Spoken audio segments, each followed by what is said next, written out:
नमस्कार साथियों, यह न्यूज़पेपर पर आधारित डिक्टेशन है जो 80 शब्द प्रति मिनट की गति से बोली जाएगी।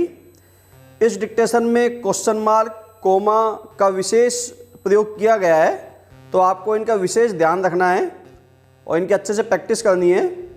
डिक्टेशन ठीक 5 सेकंड बाद स्टार्ट होगी। स्टार्ट।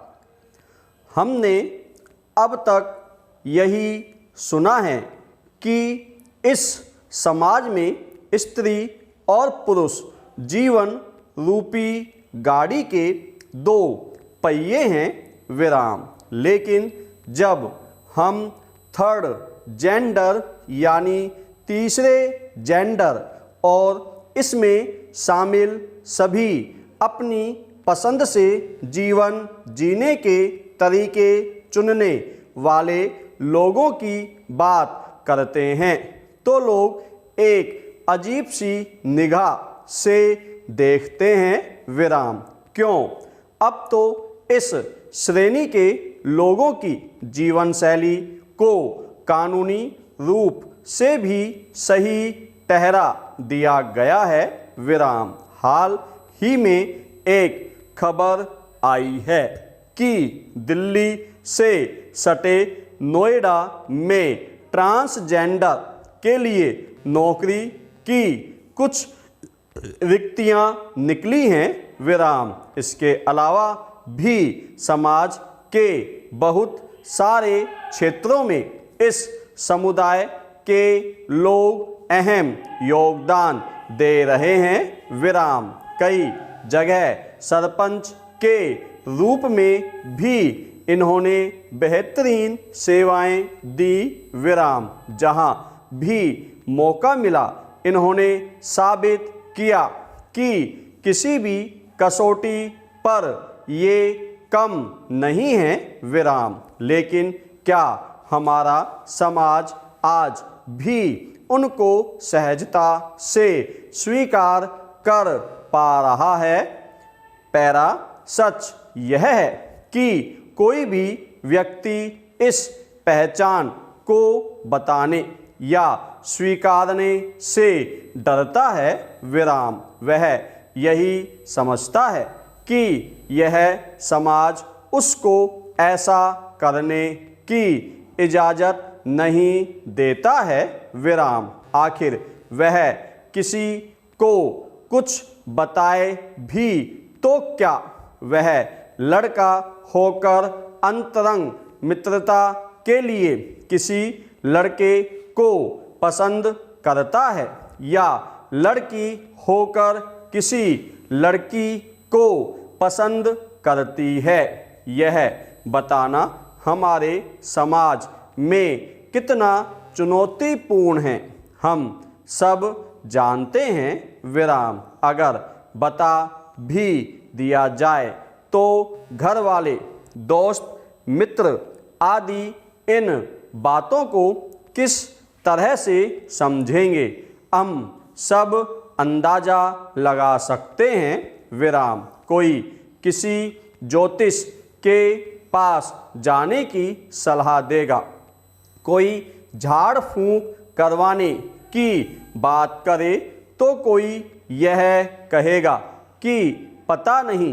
किसने इसे उल्टी सीधी पट्टी पढ़ा दी है विराम। पैरा उनके हिसाब से यह कोई बीमारी है जो जल्दी ही ठीक हो जाएगी विराम। एक लड़की जो अपनी अंतर्गता के लिए किसी लड़की को पसंद करती है वह अपने घर वालों को नहीं बता पाती है विराम। अगर किन्हीं हालात में अपनी बहन से बताया भी तो बहुत हिम्मत करके विराम बहन भी यह कहकर पल्ला झाड़ लेती है कि इस तरह का कुछ नहीं होता है, तुम जल्दी ही ठीक हो जाओगी विराम। लेकिन इस तरह की पसंद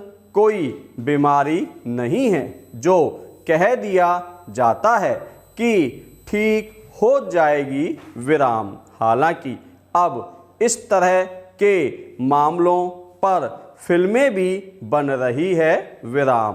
हाल ही में प्रचारित एक सीरीज पाताल लोक काफ़ी सुर्खियों में है विराम। इसमें एक चीनी नाम की लड़की है जो लेस्बियन का किरदार निभाती है विराम। बचपन में ही उसका बलात्कार किया जाता है और बड़े होने तक वह सिर्फ एक बात के लिए पैसा जमा करने लगती है कि वह ऑपरेशन करवा लेगी विराम पैरा।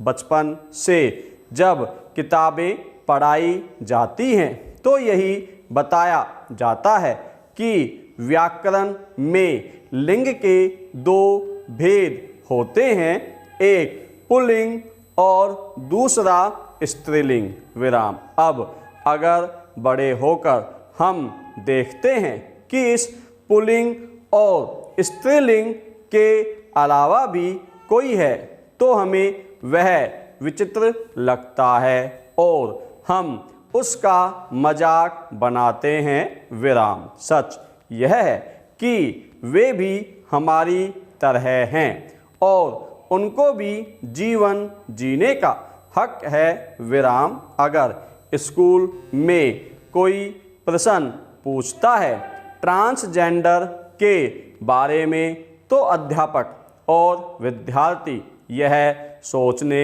लगते हैं कि शायद यह भी ट्रांसजेंडर होगा विराम। उसे ही इतना शर्मिंदा महसूस होने लगता है कि वह इस बारे में कभी कुछ भी बात करने से डरता है विराम। सवाल है कि क्या समाज इनको कभी सहजता से स्वीकार कर पाएगा?